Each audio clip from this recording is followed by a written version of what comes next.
Welcome to TechBox. In our last video, we have learned about the introduction of SQL and we have learned the commands of SQL on practical mode. In our today's video, we are going to learn the constraints in MySQL. So those constraints are primary key constraint, default constraint, not null constraint, unique constraint, check constraint. So we have studied the keys. So we have studied the keys like primary key, foreign key, candidate keys, alternative keys. So likewise, like the keys in SQL, we are having constraints in SQL. Okay. So what is meant by constraints? Constraints are nothing but it is a rules enforced on the data columns of a table. Okay. So in column, in particular table, we are creating a column number 1, column number 2 and etc. Suppose if we are having a student table that contains the first column as a student roll number. So in that student roll number column, we will be having uniquely identifying only the numbers of each and every roll numbers will be unique in that. So it doesn't have any repetition of the values. So we'll be having set of rules to enter the values inside that particular column.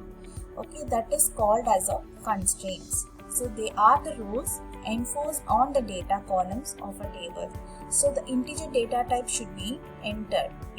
Only the integer data type should be entered inside the roll number table, roll number column. Yes. So other than that, if you are typing any varchar or any character data type or any varchar data type, then it will be having an error. It will produce an error. So these are used to limit the type of data that can go into a table. So whatever it is, it will limit the type of data that is entered inside the table. This ensures the accuracy and the reliability of the data in the database. So this ensures what? This ensures the accuracy. Accuracy means speed, and it will be easy and reliable for working on the particular data in the database. So let us see the explanation for all the constraints one by one. So the primary key constraint, so it is used to uniquely identify each record in a table. Primary key is nothing but we have already learned that in particular table we will be having only one primary key. A table must contain only one primary key, but it can contain more than one candidate keys, right? So primary key is nothing but it is a column which uniquely identifies the rows in the tuple. So it is used to uniquely identify each record in a table. So I have said you in the previous slide. So for particular student, there will be one specific roll number.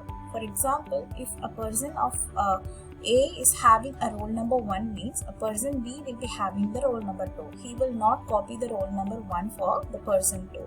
So if we are typing those uniquely identifying records in each and every column, then it is called as a primary key constraint.